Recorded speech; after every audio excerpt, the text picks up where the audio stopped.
A variable for a population is some quality which is changing from object to object within the population.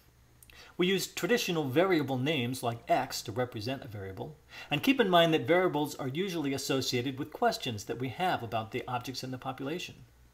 There are two basic types. A categorical variable is one in which the quality which changes from object to object is a category of some kind, like a color. The other type of variable is a numerical variable, in which we're measuring or counting something about the objects in the population. And therefore the quality which is changing is a number. So how can I tell the difference between a categorical and a numerical variable? The answer can be a little harder than you might think. One clue comes from thinking about the possible responses that there are to the question that's being asked. So for example, if my population is all of the customers here in this store, and the question that I have for them is, what's your favorite vegetable? Well then, what are the types of answers that I'm going to get from that question? Things like broccoli, carrots, green beans. These are categories. On the other hand, if the answers I get are numbers that come from counting something or measuring something, well then those variables would be numerical.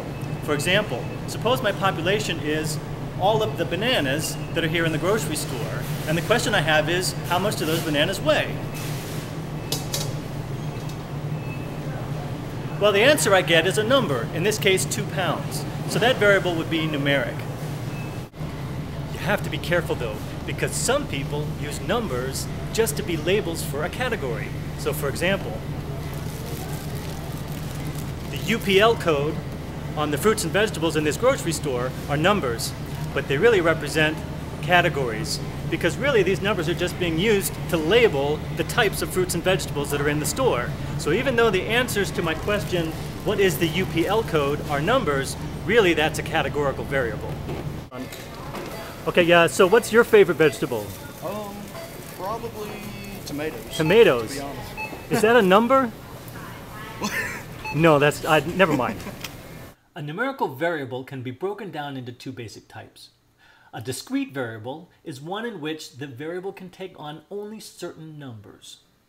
If you consider the number line, these numbers would be represented as points on that number line. And keep in mind that between any 2 points is an infinite collection of values that the variable can't be.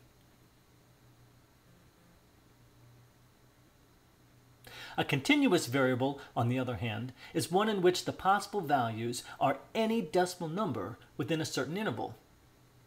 So possible values might include things like 2.14378. So how can I tell if a numeric variable is continuous or discrete? Well, one clue comes from thinking about how the answers associated with that variable are obtained. If I'm counting, then usually that's going to be a discrete variable. Think about this. Suppose I'm a park ranger here at this state park. I might be very interested in knowing how many vehicles there are at all of the cabins. My population would be all of the cabins, and the variable would represent how many vehicles there are at each cabin. How do I get my answer? Well, I'm going to count the vehicles. The answers I get are going to be things like 0, 1, 2, maybe 3, but I can't get 2.34 vehicles. It's kind of hard to have half of a vehicle. So in this case, I have a discrete variable. Continuous variables, on the other hand, tend to come from measuring things. So if my population is all of the cicadas here at this state park, and I'm interested in knowing how long their wingspans are, well, I have to measure in order to get the answers associated with that variable. In this case, I can get any decimal answer within a certain range of possibilities. This cicada looks like it has a wingspan of 1.283754, or, thereabouts. For a more complicated situation, think about the price of something, like a cup of coffee. It's certainly a numeric variable, but is it continuous or discrete?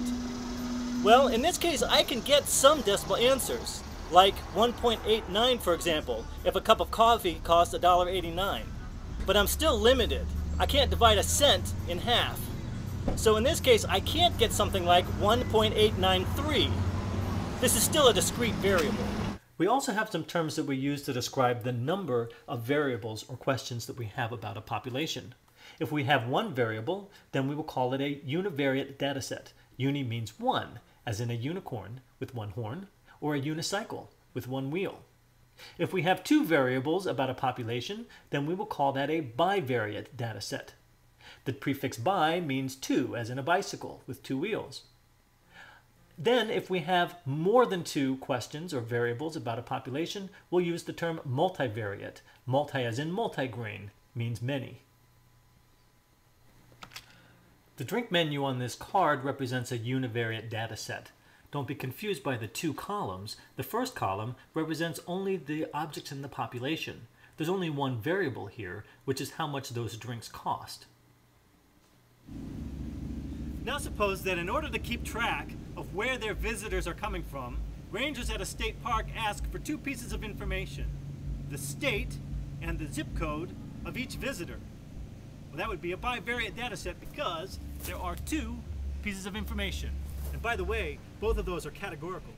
If you're interested in buying a new computer, you probably have a lot of questions like how much does it cost? What's the speed? How much memory does it have?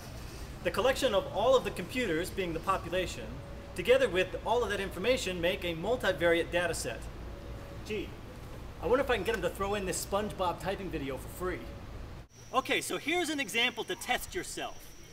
My population is going to be these kids right here, and I'm going to measure two things for them: how tall they are and how much they weigh. So is that a univariate, a bivariate, or a multivariate data set? Bivariate! Oh, no, guys, you're giving them the answers. You have to be quick. Okay. All right. It's bivariate because there's two variables: how tall they are and how much they weigh. Now, is this a numerical or is this a categorical variable? Numerical! Guys, you're giving them the answers. Okay, it's numerical because they're numbers: how tall they are and how much they weigh. Now here's the last question. Is this a discrete or a continuous variable? Continuous! You can't give away the answers.